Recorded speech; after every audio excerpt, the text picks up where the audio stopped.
La nouvelle s'est répandue comme une traînée de poudre à la faculté des lettres de Besançon, après l'annonce la semaine dernière de la suppression de 4 formations pour la rentrée 2017, musicologie, italien, russe et traitement automatique des langues. Pour les étudiants, c'est une nouvelle attaque contre les sciences humaines. Si on commence par supprimer l'italien et le russe, après ça peut être d'autres langues comme le chinois et l'arabe qui sont enseignés ici. Et puis on pourrait peut-être finir avec une université que de psycho, de droit et de médecine. C'est un affaiblissement de la fac de lettres ? Oui, complètement, oui. Pour la présidence de l'université, il s'agit de faire des choix, renforcer les formations dans lesquelles le nombre d'étudiants est en hausse, comme l'histoire et la psychologie, au détriment d'autres numériquement moins attractives.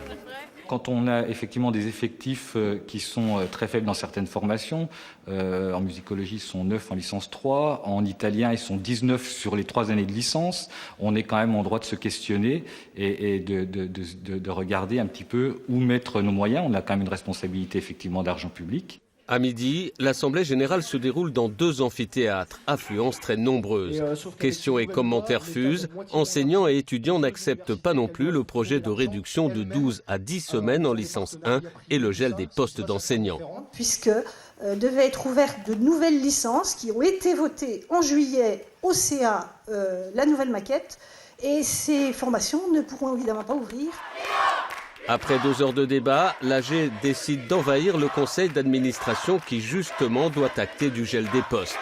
Sur place, la police empêche les étudiants de pénétrer dans la salle. Après négociation, Jacques Bailly, le président de l'université, apparaît alors. Je peux vous assurer que vous êtes complètement manipulé. Dialogue difficile. Ce soir, étudiants et enseignants n'ont pas décidé de la suite qu'ils donneront au mouvement. Une chose est sûre, la tension est loin d'être retombée.